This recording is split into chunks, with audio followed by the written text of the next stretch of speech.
भोपाल से अब खबर एनसीआरबी के पूर्व डायरेक्टर का एक बयान सामने आया है। पूर्व डायरेक्टर एनके त्रिपाठी का एक बयान सामने आया और कहा उन्होंने कि जानबूझकर कमिश्नर सिस्टम अटकाकर रखा है। 35 साल से अटकाकर रखा है कमिश्नर सिस्टम। एक लॉबी पुलिस की जो शक्ति है उसको रोकती है, बढ़ाने का पुलिस की शक्ति बढ़ाने का जो काम है उसको रोका गया है। लॉबी ने ही तत्कालीन मुख्यमंत्री को भी गुमराह किया है। मामले को लटकाने के लिए केंद्र के पास फाइल भेजी भी गई थी। 1984 में पहली बार पुलिस कमिश्नर सिस्टम की पहल भी की गई थी, लेकिन उसके बावजूद भी ये पुलिस कमिश्नर सिस्टम लागू नहीं हुआ।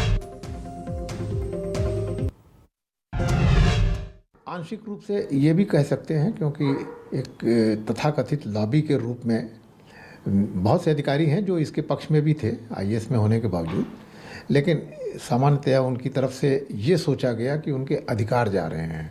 अधिकार जाने का इसमें कोई प्रश्न नहीं है, क्योंकि सेवा सभी लोग कर रहे हैं, उसी जनता के लिए कर रहे हैं और एक ही राजनीतिक सत्ता के अंतर्गत सभी काम कर रहे हैं, इसलिए इसमें कोई शक्ति जाने की बात नहीं। दूसरी चीज़ जो कई लोग इस समय कह रहे हैं, कांग्रेस भी कह रही है कि इससे कुछ लोगों को प्रसन्न भी होना चाहिए, डिस्ट्रिक्ट मजिस्ट्रेट को प्रसन्न भी होना चाहिए कि कानून व्यवस्था में उनका इतना अधिक समय जाता है, विशेष रूप से महानगरों में, कि वो अपने अन्य कामों पर ध्यान नहीं दे पाते हैं। रेवेन्यू का जो एडमिनिस्ट्रेशन है उस पर ध्यान नहीं दे पाते हैं, जिससे जनता को बहुत कठिनाइयाँ होती है। हमने देखा है कि